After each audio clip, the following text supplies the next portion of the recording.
For the Wampanoag, the story is one of survival and loss, a reminder that history has many voices.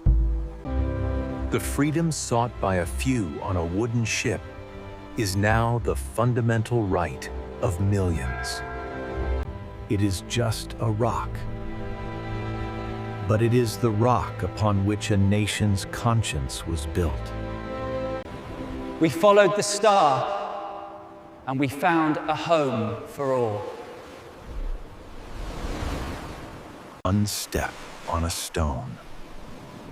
One giant leap for liberty. Plymouth Rock. The stone that didn't just mark a landing. It marked a beginning.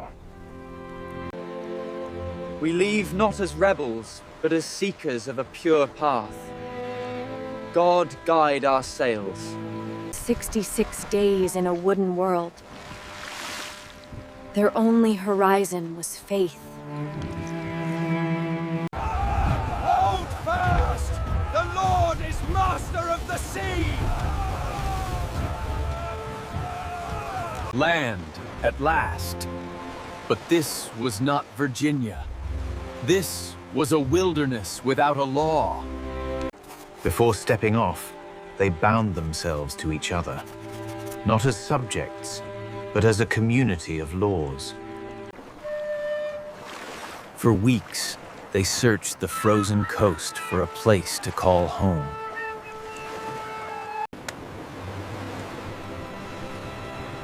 On this stone, we build our freedom. The first house was built not of stone, but of necessity and sweat. The new world was a cruel host. Winter became the greatest enemy. We are few now. Lord, give us the strength to bury our brothers. To hide their dwindling numbers, they buried their dead at night, leaving no markers for the forest to see. They were not alone. From the shadows, the people of the first light watched the strangers struggle. Welcome, Englishmen. Squantum, whom they called Squanto, was a man of two worlds.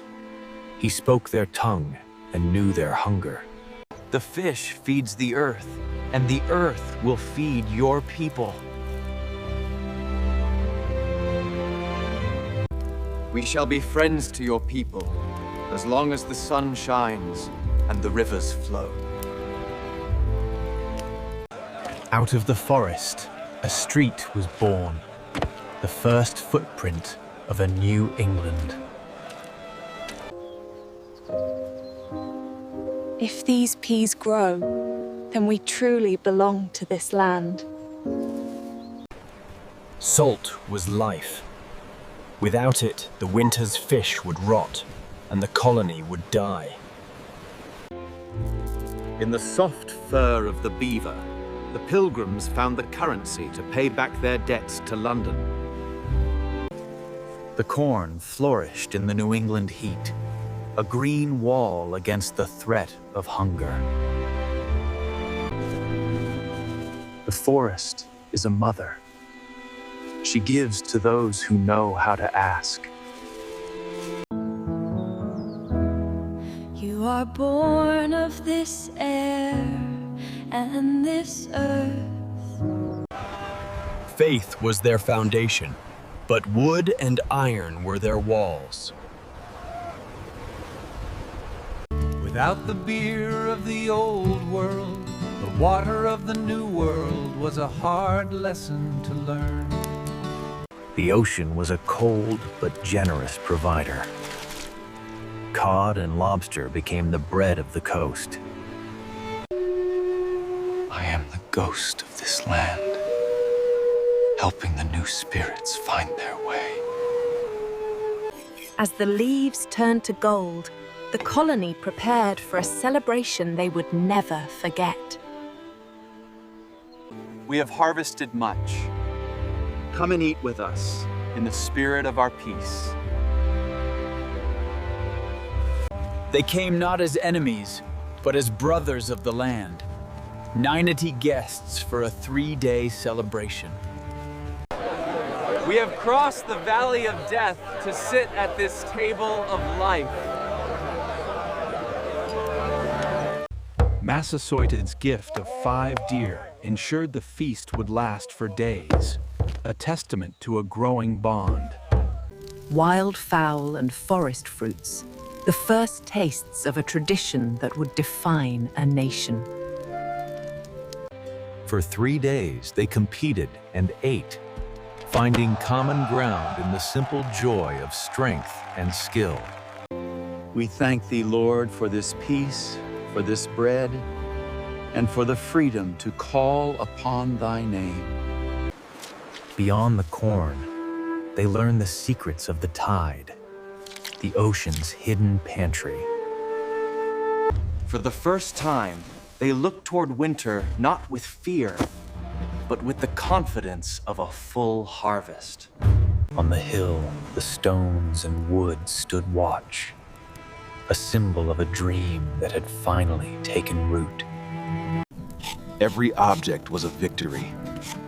Every tool was a sign of a world they were building with their own hands. More arrived, seeking the same freedom. The small flame of Plymouth was beginning to spread.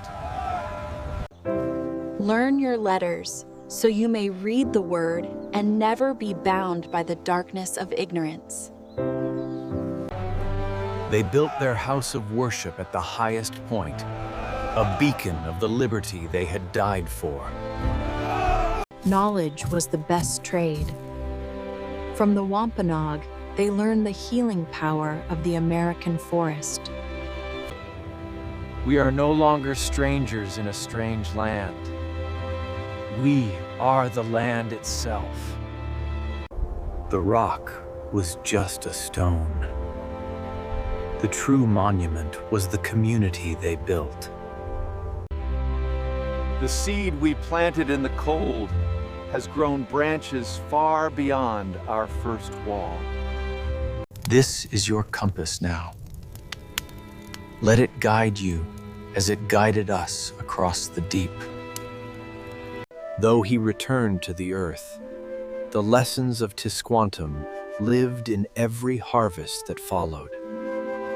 The civil body politic, born on a ship, became the cornerstone of a new kind of nation. In the heat of revolution, the rock was moved, a physical symbol of the break from old constraints. Half did not survive the first year, but their dream proved stronger than death.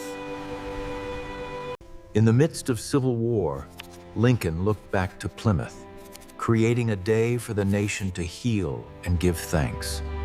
A small stone, now shielded by grand pillars, a humble heart for a massive legacy.